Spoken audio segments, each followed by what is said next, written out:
purpose of the chat show TV show lesson is to get students to start using informal, sometimes formal debating language, how students can learn to express disagreement with something, agreement, interrupt politely, and all of these functions so that they can take part in a debate.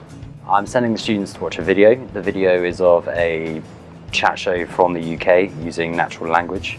The reason I'm doing this is to involve students in the topic and also to get them thinking about the topic and listening to authentic materials in English at natural speed. Daniel and Amanda are sharing more than just a roof over their heads.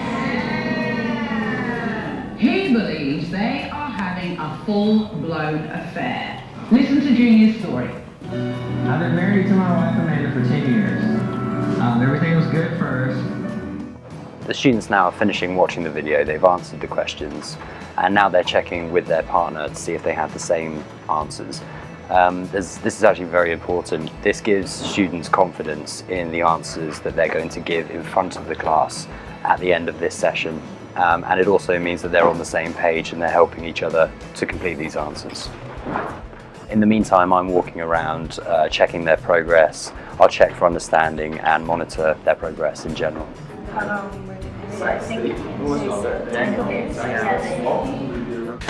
Okay, so for question 1, what do you think?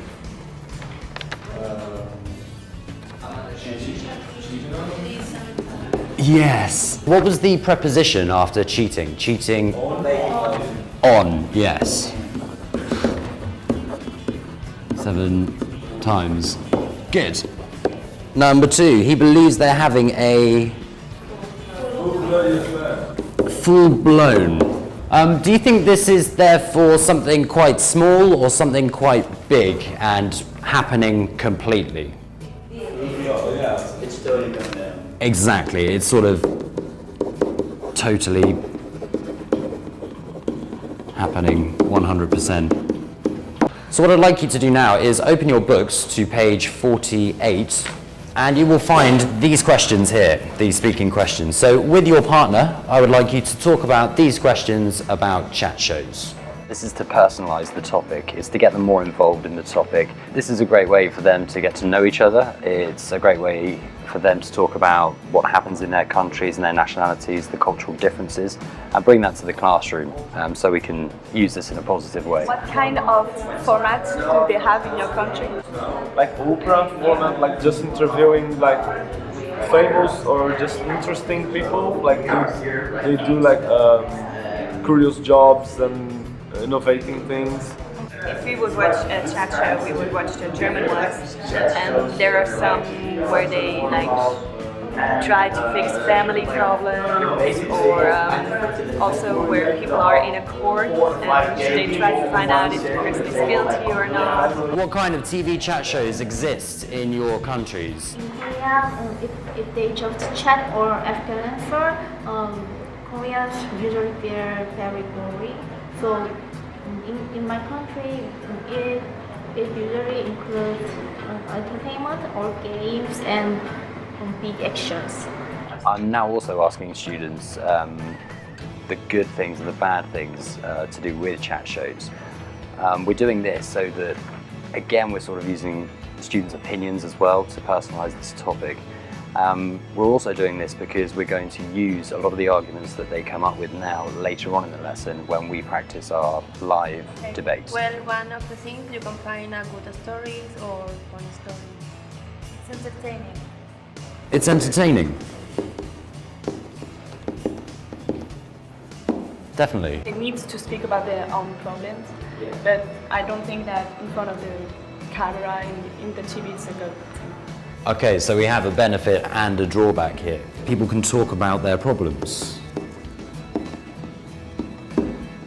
But again, the disadvantage of that is that who knows? Everyone knows. Now I'm asking the students to put certain phrases used for disagreeing, interrupting politely, introducing opinions, introducing other people's opinions, into correct subheadings. This is so that students know the function of these different phrases and when to use them correctly. This is also so that later on in the lesson, again, when we do the live debate, students can revert straight to these phrases on the board and we can use these in real time.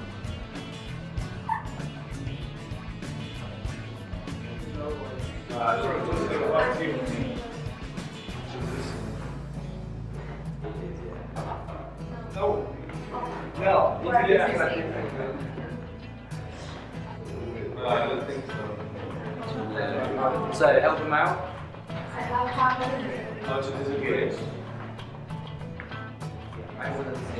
I'm splitting up the students into two different teams.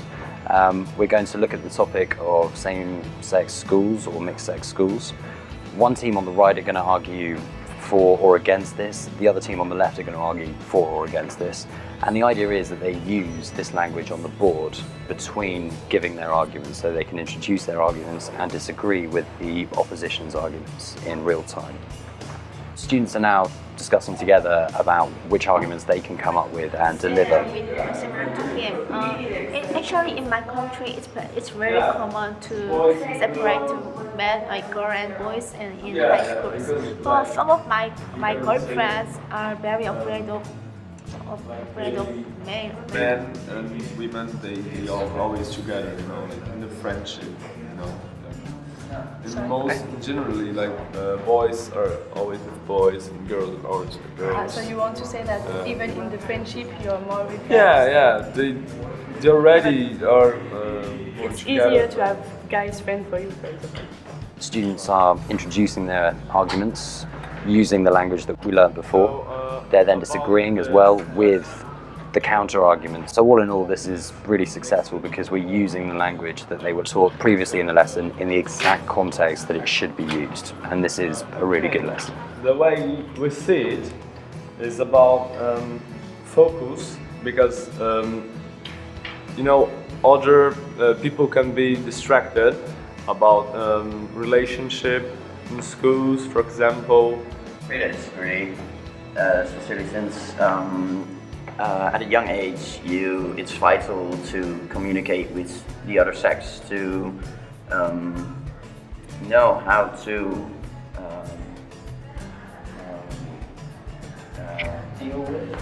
deal with. Thank you, Sam.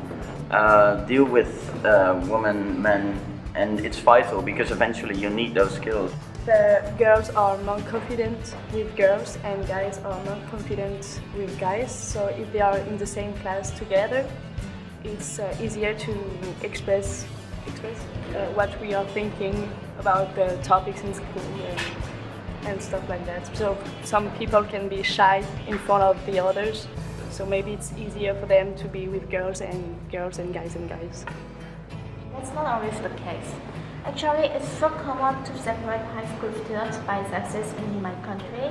But some of my girlfriends who studied separately in young age are afraid of meeting and treating men even when they grow up.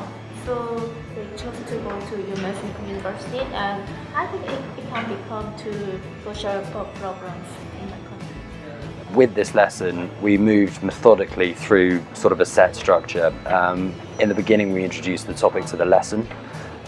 We sort of gave students a bit of confidence as well, talking about this topic, personalizing this topic. After this, we fed in the sort of functional language, checked that they understood the meaning and the use, some of the form as well. And after this, students practiced this language in a real debate setting and environment.